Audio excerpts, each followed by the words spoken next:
Save the best for last is dead to me. That's right, you heard me. It's dead to me. And this is why. Save the best for last used to be one of the best perks in the game, right? There were about half the killers you could play with and completely avoid the side effect of this perk, which is losing 2 stacks when you hit the obsession, because you could just hit him with your secondary attack. However, sometime last year, this perk was nerfed, and it kind of nerfed the percentage that we got from each basic attack cooldown, but that part didn't really bother us so much. It wasn't really that noticeable. The part that really sucked, and the part that really nerfed this perk down to almost not even being good anymore, was that no matter which attack you use on the obsession, you still lose 2 stacks. This includes, however, anytime you make contact with the survivor by any means. This includes infecting survivors with your Nemesis tentacle, spearing them with Deathslinger, even if they don't end up taking a health state from it, the survivors intentionally stepping in your traps as Trapper, even if you're not around. And yeah, it just feels really bad on some of these killers, because now this perk went from very usable and very lucrative to pretty much unusable on certain killers. And I made a video after this perk was nerfed, which talked about 3 killers that could still use the perk really well.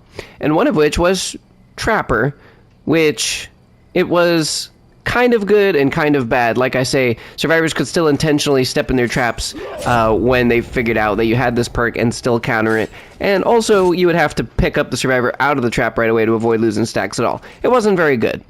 Nemesis was okay, but you couldn't infect them on your own, but the zombies could take health states and infect the obsession without losing stacks.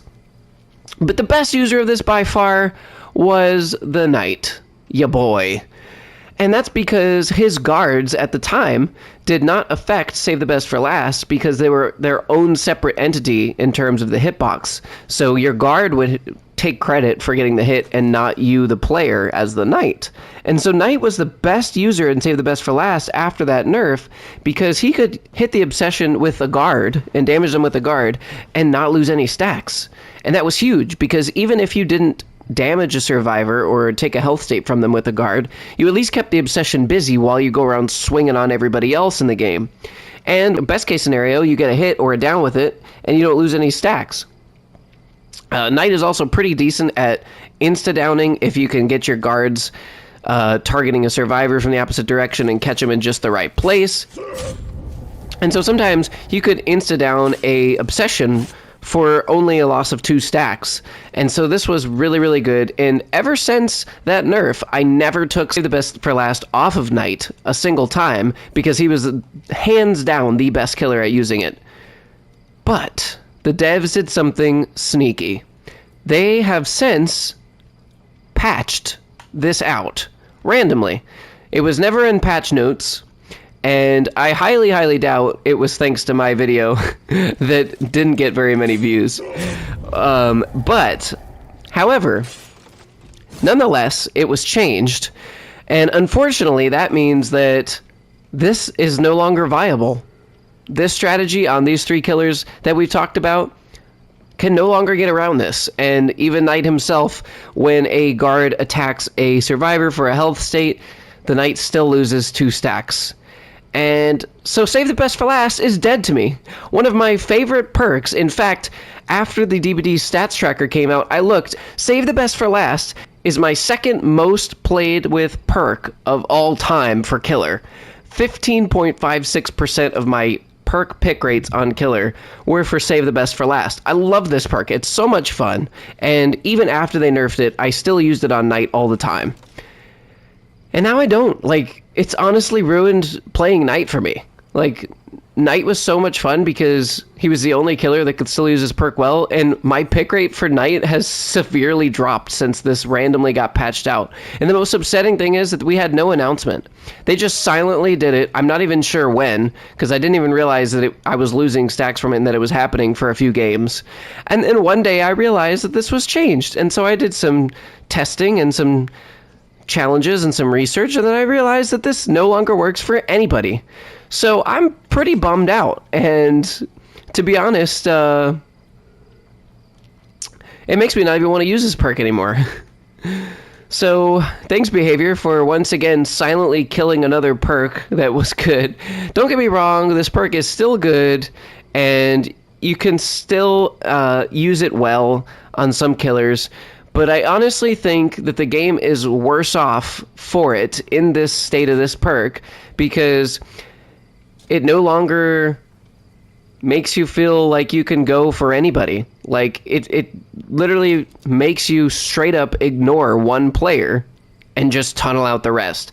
And in the current meta that we're in, where gens feel like they fly and downs feel hard to get on some maps, on some killers, it just incentivizes you to tunnel somebody out of the game even more than you are already incentivized to do in the current state of the game when you're running save, because then you're guaranteed one killer that will literally hurt you if you go after. So now in a meta where you're already trying to tunnel somebody out, you're even further incentivized to do so when running a perk. And that's just not good for the game, in my opinion.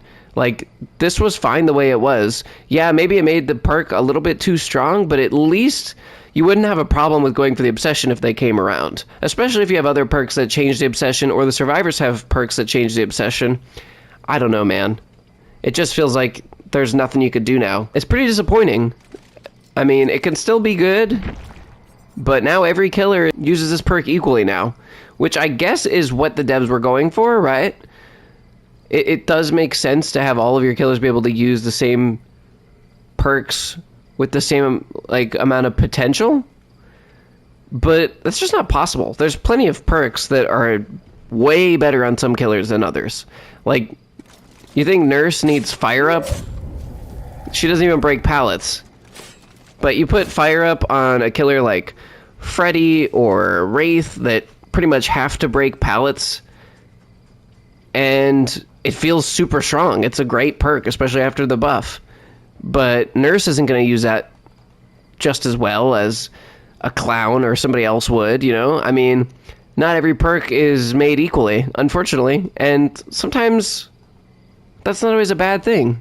Sometimes it's good to just have, you know, certain perks be better on other killers, and find the fun builds and find the utility for a specific build or for a specific killer in a specific kit with certain add-ons. That's the fun of DBD for me, is like trying different builds and experimenting. I never put on the same 4 meta perks every single game. Like, that's boring. I get bored of that really quickly. I'll play 2 or 3 games and I'm done with DBD for the day. Like, I want to keep playing and keep experimenting and keep learning and keep trying new things and seeing what sticks and what doesn't, and what fun builds we can try and what cool ways we can get downs.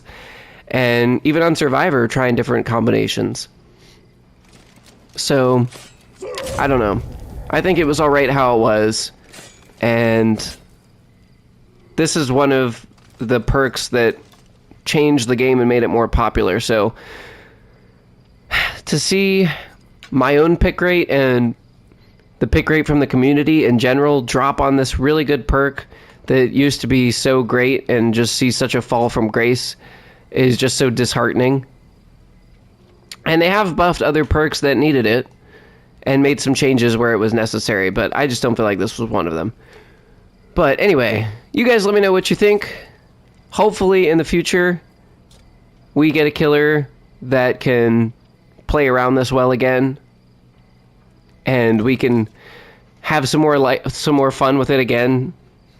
But until then, we'll see what other fun builds we can make, and I might still use it on night. I don't know, man. You guys let me know what you think in the comments, and I'll see you in the next one. Thanks for watching, guys.